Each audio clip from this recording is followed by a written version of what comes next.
அனைவருக்கும் வணக்கம். Welcome back to our channel. நான் உங்கள் வைரமுத்து. நாம் இந்த வீடியோவில் பார்த்துட்டு இருக்கிற ப்ராஜெக்ட் வந்துட்டு திருப்பூர் டு பல்லடம் மெயின் ரோட்லேயே அமைந்திருக்கிற ஃபேர்லேண்ட் அப்படின்ற ப்ராஜெக்ட் பற்றி தான் பார்க்க போகிறாங்க.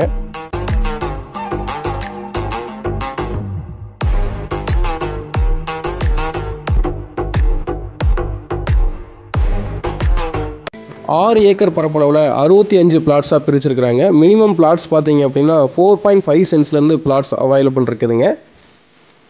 பல்லடம் மெயின் ரோட் மேலே கிராண்ட் ஆர்ச், அப்புறம் வந்து 40 அடி 33 அடி தார் ரோடு, ஓப்பன் காங்கிரீட் ட்ரைனேஜ், சுற்றி compound wall, solar street light, water line connection, இந்த மாதிரி எக்கச்சக்கமான அம்யூனிட்டிஸ் கொடுத்துருக்குறாங்க நம்ம ப்ராஜெக்டில். திருப்பூர் மெயின் பஸ் ஸ்டாண்ட்லேருந்து வெறும் 7 கிலோமீட்டர் தூரத்துலேயே வந்துட்டு நம்ம ப்ராஜெக்ட் லொக்கேட் ஆகிருக்குதுங்க. அது மட்டும் இல்லாமல் கலெக்டர் அலுவலகத்திலிருந்து நமக்கு வந்துட்டு ஒரு 5 மினிட்ஸ் ட்ராவல் டைம்லேயே வந்துட்டு நம்ம ப்ராஜெக்ட் ரீச் பண்ணிடலாங்க. நம்ம ஃபேர்லேண்ட் ப்ராஜெக்ட்டில் பார்த்தீங்க அப்படின்னா லேண்டுக்கு 70%, வீட்டுக்கு 80% லோன் பண்ணி கொடுக்குறாங்க. புக்கிங் போயிட்டு இருக்குதுங்க. கண்டிப்பாக நம்ம ப்ராஜெக்ட் வந்துட்டு ஒன்ஸ் விசிட் பண்ணுங்கள். விசிட் பண்ண வரதுக்கு முன்னாடி ஸ்க்ரீனில் இருக்கிற நம்பருக்கு கால் பண்ணிவிட்டு விசிட் வரலாங்க. நன்றி, வணக்கம். மீண்டும் மற்றொரு வீடியோவில் சந்திக்கலாம்.